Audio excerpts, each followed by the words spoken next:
My name is Dwayne Kimball, owner and founder of KMD89, VA Claims Consultant, Leave No Vet Behind, and also I'm a United States Army veteran. Today I'm bringing you another educational video as it pertains to the VA disability compensation claims process. And today I'm going to be discussing why can't you, the veteran, obtain an increase for a condition that you're already service connected for. But before I get into today's video, I just want to inform and remind everybody that I am doing a live Zoom Q&A session on August 27th at 2 p.m. Eastern Standard Time.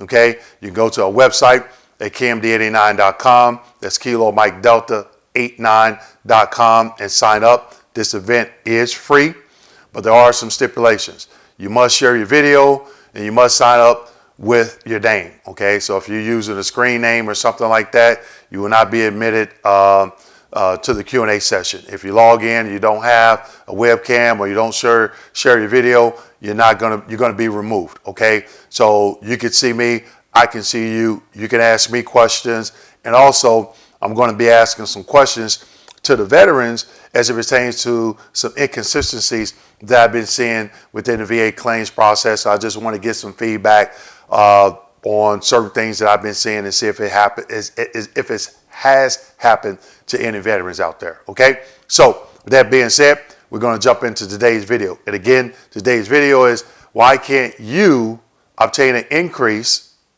for a condition that you're already service connected for?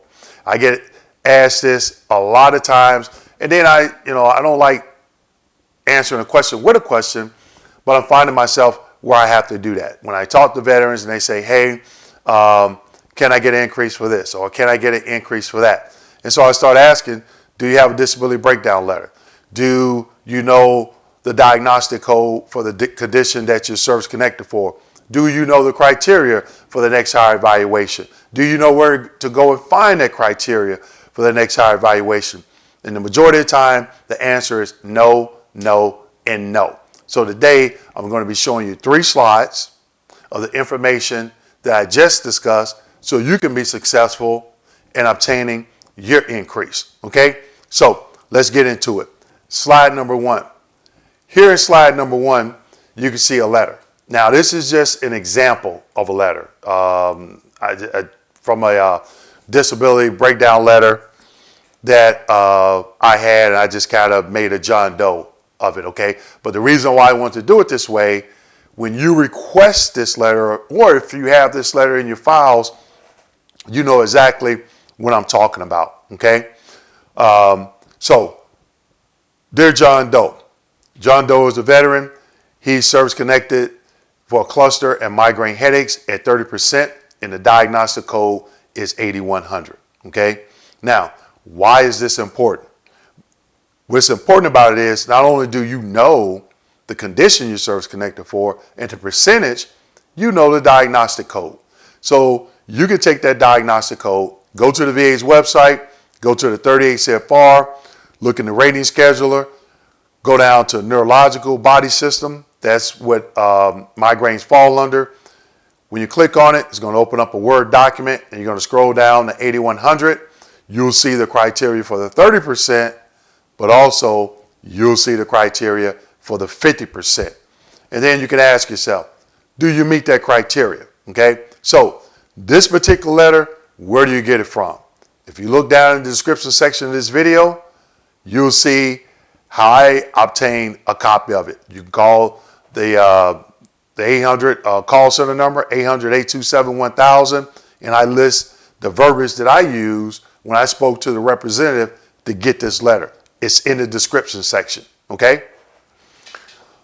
So that's where you can find where you're service connected for. Now, if you go to ebenefits.va.gov and you click on that disabilities link, yes, it's going to tell you what you're service connected for and the percentage, but it's not going to give you the diagnostic code, okay? So definitely keep that in mind. What we're talking about today is the criteria for the next higher evaluation of the condition you're service connected for. You see this one particular veteran, John Doe, service connected for cluster and migraine headaches. diagnostic code 8100. Okay. Now, where else can you find the criteria? The next two slides I'm going to show you. Okay. Slide number 2. Here in slide number 2, you can see the rating decision. Now, again, this is not an actual rating decision. I just typed it up as an example. Okay. I did a previous video where I talked about the difference. What is the difference between a notification letter and a rating decision? So once you get this rating decision, this could be part of the first page or it could be the second page. All right, depending on the number of conditions you're claiming. But you'll see the section where it says decision. Okay, and then you're going to go, could be on the same page or page 2 or 3 or wherever. When you get to the reason for decisions. Now, when you see this, it says service connection for cluster migraine headaches 1. Now, if you have 5 conditions, you obviously it'll be a 1, 2, 3, 4, 5. But let's just say this rating decision, you have 1. Okay, so this is called the narrative. All right, the reasons for the decision and the narrative for each condition. Now, what's important about this is they're telling you in paragraph 2 here, they're telling you why they granted you the 30%. Paragraph number 4, they're telling you why they granted that particular effective date. Okay, so this video is not about effective dates.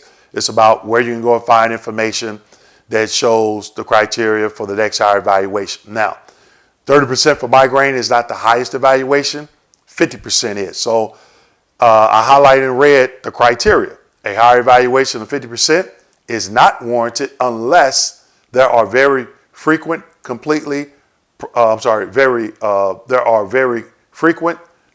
prostrating and prolonged attacks productive of severe economic inadaptability. So if you have a rating decision that either granted service connection or even confirmed to continue a claim for increase, they have to tell you the next higher criteria if that's not the max evaluation. Now, if it was 50%, they would tell you this is the highest evaluation for this particular percentages. But what I'm trying to educate you on is where to go and find this information. So if you have a rating decision, once you find out the diagnostic code, you can go one way, you can go to the rating decision, and it will tell you the next higher evaluation. Okay, so that's one way. I talk to a lot of vets on a daily basis and they don't know this basic information. Okay, so you have to educate yourself, do your due diligence, and do some research. Okay, stop trying to take the shortcut, and when you find out where to go find the criteria, then you can ask yourself, do I even qualify? Okay, now another reason why it's so important to know the criteria of the next higher evaluation, if and when they give you a compensation and pension exam, now you're able to reasonably articulate your symptomology for, in this case, the 50% criteria for migraines. Okay, so I told you I had 3 slides. The third slide, okay, here in slide number 3. Slide number 3, this is this is from the VA's rating scheduler. Okay, so again, if you go to the 38 CFR and pull up the rating schedule and go to the neurological body system and scroll down to 8100, you'll see migraines. And what I have highlighted here in red is the next higher evaluation, which is 50%, which is the same information that I showed you in the previous slide that was noted in the rating decision. Okay, so again, it says with very frequent, completely prostrating and prolonged attacks productive of severe economic inadaptability. Now, let's dissect that. Completely prostrating. There's definitions in the M21 reference that defines prostrating, that defines completely prostrating, that defines severe economic inadaptability. Okay, so when you go there, you can see those definitions. So now, not only do you know the the criteria for the higher evaluation and where to go find it, now you can go to the M21 and find out those definitions.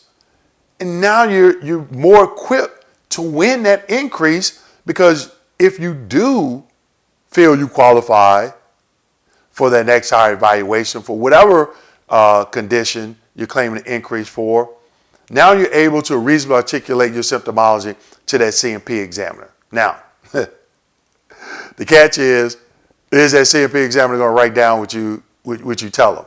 Okay? Sometimes they do, sometimes they don't. It happened to me. In this instance, I tell you one instance that I did an increase for migraines. I think, that was my last claim. I took my DBQ to my private doctor.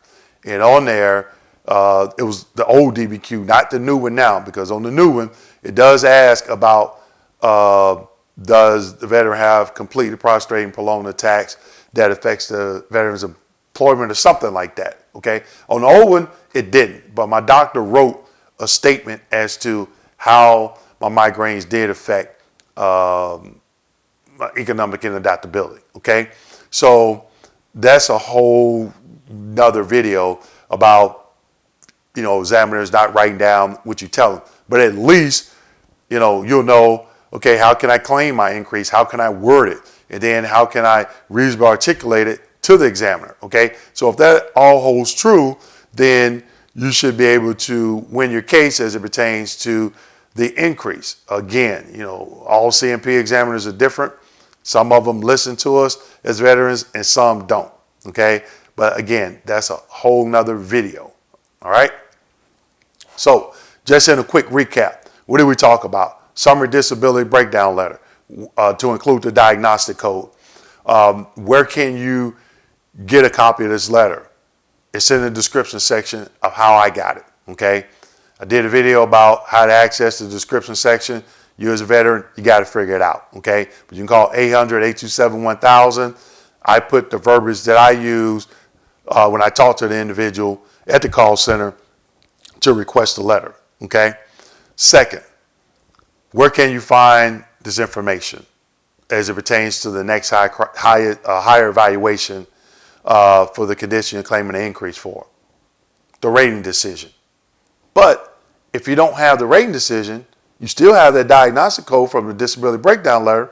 So then you can go to the rating schedule and you can see exactly what is the next highest criteria. So let's just stick with migraines for a minute. Let's just say they gave you 0%. Now you know the criteria for the 10, 30, and 50. So if you feel you fall under the 10, 30, or 50, now you can educate yourself on, by learning what that criteria is. And then, if it's the 50%, 30 or 50%, then you go to the M21 and look up some of those definitions for those different words in that criteria. To do what? To reasonably articulate your symptomology when you get to that C&P exam. That is what's most important, and that's what a lot of veterans are missing and failing at winning their claim for increase for a service-connected condition, okay? So with that being said, please like, subscribe, hit that notification button. Do not forget to sign up for our live Q&A session, which we're going to be doing by Zoom on our website. And what's our website? KMD89.com. That's Kilo Mike Delta 89.com. Hope to see you there. Going to be interacting. I'm going to have some veterans asking me some questions, and I'm going to be asking some veterans some questions, okay? So if I don't see you there, I'll see you in my next educational video. Thank you.